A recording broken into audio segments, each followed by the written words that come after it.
Hi hi welcome back. ఈరోజు చిన్న city vlog చేద్దాం అని వచ్చాను. ఓకే, ఆజ్కే దిన్ ట్యూస్డే, నాకు వీక్ ఆఫ్ అనమాట. రూమ్లో కూర్చొని బోర్ కొట్టి ఏం చేయాలో తెలియక అలా యూట్యూబ్ వ్లాగ్స్ చూస్తుంటే ఒక ఐడియా వచ్చింది.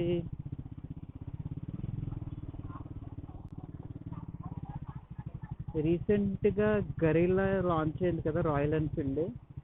సో వై నాట్ వన్స్ మనం ఎందుకు టెస్ట్ డ్రైవ్ చేయకూడదు అని చెప్పి నేనైతే హైటెక్ సిటీ షోరూమ్కి వెళ్తున్నా. కాల్ చేసి వెహికల్ ఉందా లేదా టెస్ట్ డ్రైవ్ యూనిట్ అని కనుక్కొని వెళ్తున్నా. బట్ ఫస్ట్ ఆఫ్ ఆల్ అయితే మన డెడ్ ఫుల్ గడికి పాలు పోయాలి, లేకపోతే నన్ను చంపేస్తాడు. ఇప్పుడు ఇది రిజర్వ్లోకి వచ్చింది, ఒక పక్క వర్షం పడుతుంది. అదేంటో అర్థం కాదు, ఏదో ఒక పని చేసుకున్నా అన్నప్పుడే కరెక్ట్ వర్షం పడుతుంది. జనాలు అందరూ పనుండే తిరుగుతారా ఉతికినే తిరుగుతారా అర్థం అవ్వదు నాకు ఎప్పుడు. ఓ, డివైడర్ మొత్తం తీసేసారు ఇక్కడ. సీఎం గారి తాలూకంటే వీళ్ళు ఎవరో.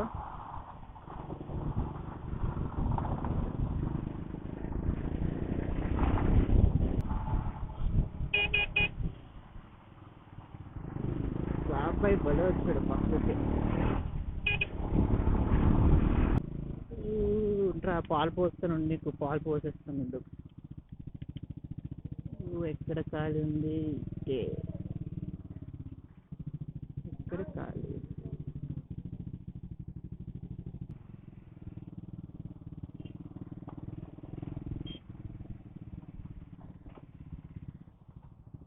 ఓహో,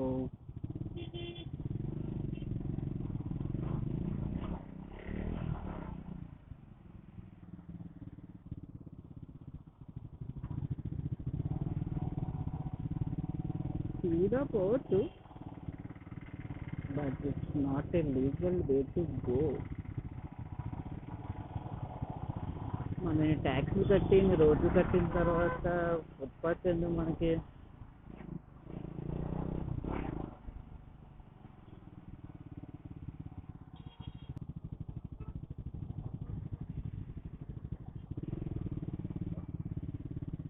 అది ఇక్కడ ఎందుకు ఈ లైన్ దగ్గర ఉన్నప్పుడు ఏదో రేస్ లైన్లో అనిపిస్తుంది. ఎలా సిగ్నల్ వదిలిన వెంటనే ఫస్ట్ గేర్ హై ఆర్పిఎం ఇచ్చి కొడితే ఆ ఫీలే వేరొచ్చు. కానీ ఇది రేస్ లైన్ అయితే కాదు, పబ్లిక్ రోడ్స్. అబ్బా, ఇక్కడ ఫుల్ జామ్ అయ్యింది. ఆగండి రా.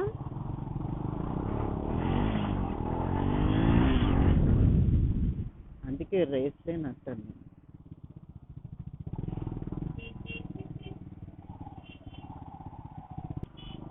Hitech City, Royal Enfield.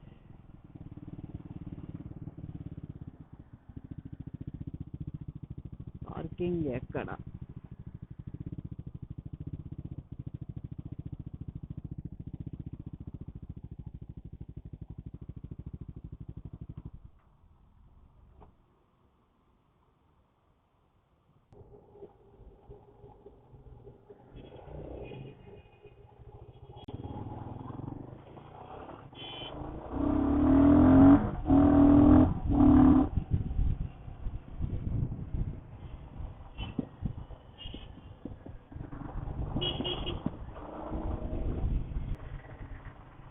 Wow, nice అని చెప్పచ్చు. అంటే ఒకేసారి నేను అంత సీట్ హైట్ నుంచి ఎంత, ఇది 780, నా స్క్రాంబ్లర్ వచ్చి 835. అంత సీట్ హైట్ నుంచి ఒకేసారి కిందకు వచ్చేసరికి ఏదో కింద భూమి మీద, డిసెన్స్ భూమిని పట్టుకొని నడుస్తున్నట్టుంది రోడ్డుని.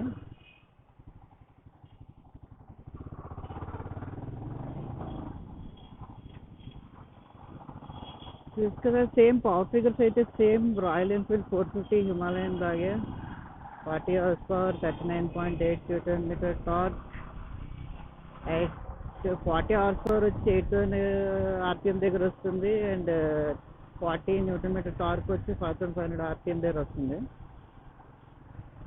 So same liquid cooled engine, front వచ్చి 120 సెక్షన్ 17 టైర్, బ్యాక్ 160 17 టైర్. ఇంకా స్పెక్స్ కావాలంటే మీరు వెబ్సైట్లో చూసుకోండి. ఇనిషియల్ ఇంప్రెషన్స్ అయితే ఓకే, నాకైతే నచ్చింది. బట్ ఇది వచ్చి కంప్లీట్గా సిటీ పర్పస్ అయితే, అంటే ఒక సిటీ పర్పస్కి నాకు ఒక 450 cc వెహికల్ విత్ మెయింటెనెన్స్ కూడా ఈజీయే, పెద్ద మెయింటెనెన్స్ ఏం కాదు రాయల్ ఎన్ఫీల్డ్తోని. బట్ ఈ మధ్య బిట్ ప్రైసర్ అవుతుంది. లెవర్స్ అయితే అడ్జస్టబుల్ లెవర్స్ అయితే కాదు మన హిమాలయన్ లాగా, జస్ట్ నార్మల్ బ్రేక్ లెవర్స్. ఇదే బెస్ట్, అడ్జస్టబుల్ లెవర్స్ అంత అవసరం లేదు మనకి. పెట్రోల్ ఉందా ఇందులో? ఓకే, అయిపోతుంది ఎందుకు ఇది.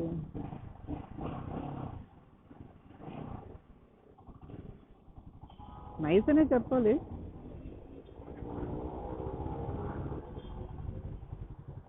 నాకైతే నచ్చింది. బట్ సిటీలో ఎప్పుడు ఇంత లాంగ్ రేంజ్ హ్యాండిల్ బార్ అనేది కొద్దిగా కష్టంగానే ఉంటుంది. కొద్దిగా షార్ట్ ఉంటే బాగుండేది, అంటే రైడర్కి దగ్గరగా. కొద్దిగా సీట్ హైట్ కూడా కొద్దిగా పెంచవచ్చు. Seat height okay. ఇక్కడ ఛార్జింగ్ పోర్ట్ ఇక్కడ ఇచ్చినట్టు ఇది ఏంటి సపరేట్గా పెట్టారు.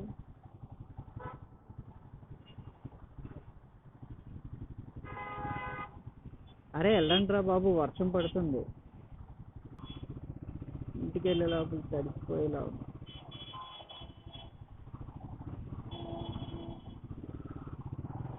చూసారు కదా, జస్ట్ నింబుల్ థింగ్స్ అంతే.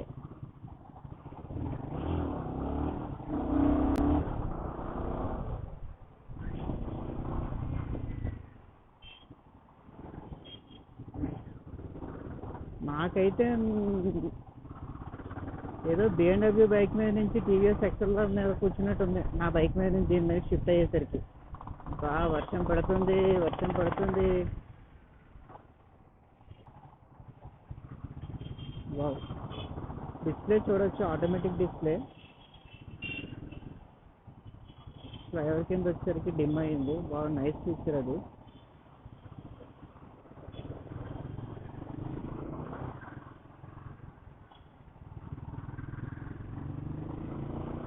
మీకు కనిపించిందో లేదో డిస్ప్లే చూసారా? ఓకే అన్నమాట. డిస్ప్లే అయితే బాగుంది. దీనికైతే అనలాగ్ ఒకటి, అంటే సెమీ అనలాగ్ అంటే మన హంటర్లో వస్తుంది కదా, అదొక స్పీడోమీటర్, ఇదొక స్పీడోమీటర్. అంటే ఇది హై ఎండ్ అనమాట. టెస్లా టచ్ డ్రైవ్లు ఎప్పుడు హై ఎండే పెడతారు అన్ని ఇస్తామని ఫుల్ చేయడానికి. ఫుల్ అయితే సూపర్, అసలు సేమ్ నా బైక్ లాగా ఉంది. ఫుల్ కానీ యాక్సలరేషన్ కానీ అగ్రెషన్ కానీ ఎవ్రీథింగ్. కాదు కొద్దిగా సీట్ హైట్ ఇచ్చింటే బాగుంది. నాకు తెలిసి 350 మీద ఇది తీసుకోవడం చాలా వరస్ట్.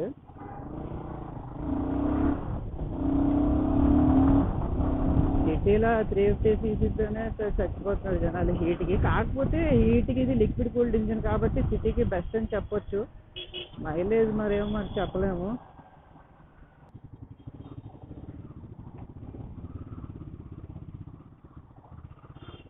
బాగుంది.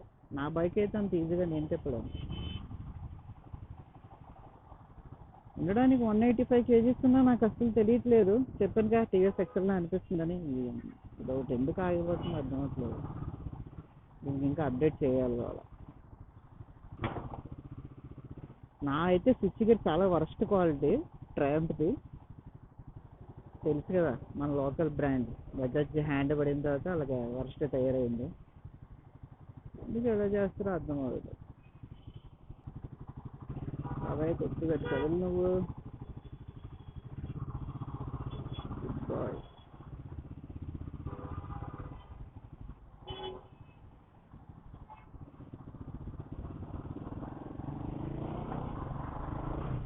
So my overall review consideration of this 2 minutes drive was okay for a city drive.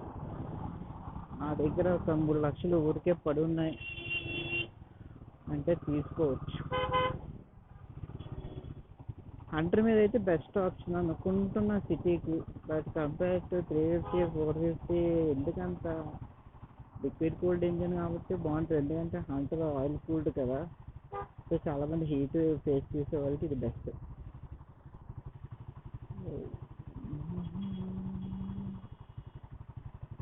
Riding modes కూడా ఉన్నాయి. Performance, eco, performance. మనం ఇప్పుడు దాకా దీన్ని స్కిప్ చేయలేదు.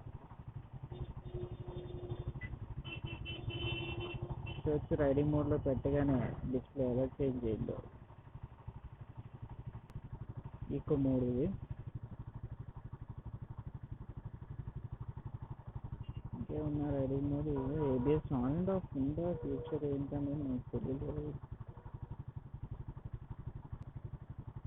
ఇంకా ఫీచర్స్ వచ్చి ఒక చిన్న ట్రావెల్ స్విచ్ ఉంది. Settings, appearance, skip preference, my vehicle, system information, favourite. So ఇప్పుడు ఒక 2 minutes వెయిట్ చేసాం కదా ట్రాఫిక్లో, నాకైతే హీట్ అయితే వస్తుంది. సో కన్సిడర్ చెయ్యాలి, హీట్ అయితే ఉంది. అపిరెన్స్, బ్యాక్గ్రౌండ్ ఆటోలో ఉంది, చూసారు కదా ఆటో. ఇంకా బాగా వెళ్ళిపోతున్నాం, చెప్పేస్తున్నాను నేను. సో ఇంకొక స్పిన్ ఇచ్చి షోరూమ్కి వెళ్ళిపోతాం.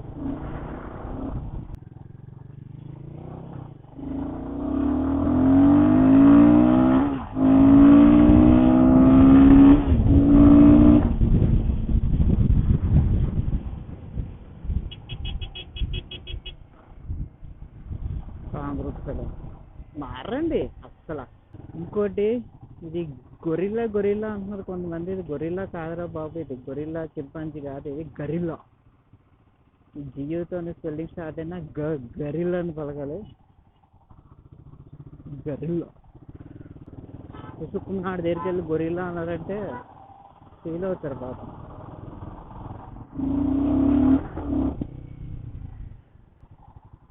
ఒక 30 seconds స్టాండ్ బైలో ఉంటే చాలా అలా ట్రాఫిక్లోనే హీట్ వస్తుంది గట్టిగానే. ఏంటో బాగుందని చెప్పాలా, బాగాలేదని చెప్పాలా, నచ్చిందని చెప్పాలా, నచ్చలేదని చెప్పాలా, అర్థం అవ్వట్లేదు. నాకైతే నచ్చ. క్వాలిటీ అయితే బాగుంది అంతేగాని నచ్చలా. కొద్ది హైట్ ఉంటే బాగుండేది. 160 గ్రౌండ్ క్లియరెన్స్ కాబట్టి ఒక 180 గ్రౌండ్ క్లియరెన్స్ పెట్టుంటే, అంటే ఒక 800 ఫీట్ హైట్ అనుకోండి పెట్టుంటే కరెక్ట్గా మైల్డ్ ఆఫ్ రోడింగ్ కూడా పనికొస్తుంది. ఎందుకు ఇది నాకు ఫ్లాట్ ఫుట్ అయిపోతుంది. ఇది నేను 5'6" ఉంటాను, ఎందుకు పనికొస్తుంది ఇది? Nice nice nice nice nice nice. వచ్చేసాను షోరూమ్ దగ్గరలోకి. వాడికి హ్యాండ్ ఓవర్ చేసి, మన లైసెన్స్ వాడి దగ్గర తీసుకున్నాడు. బొక్క అది డూప్లికేట్ లైసెన్స్. మీరు 50కి హ్యాండ్ ఓవర్ చేసిన తర్వాత ఇస్తారు. ఇంకా ఇచ్చుకోండి.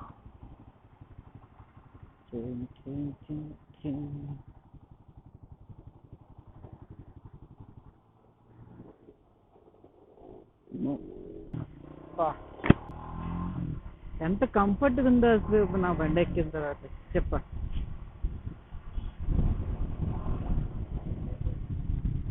Test drive completed. షోరూంలో ఒక వైట్ అండ్ సంథింగ్, అది బ్లూవా పర్పుల్, బ్లూ అవుతుంది.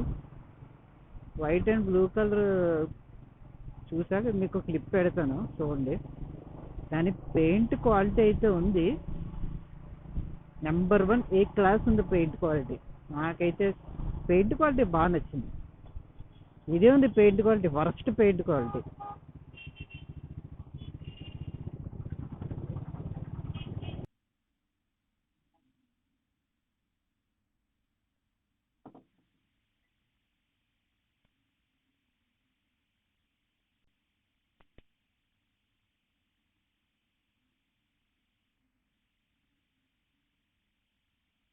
మిడ్ వేరియంట్ వచ్చి 317 అంట.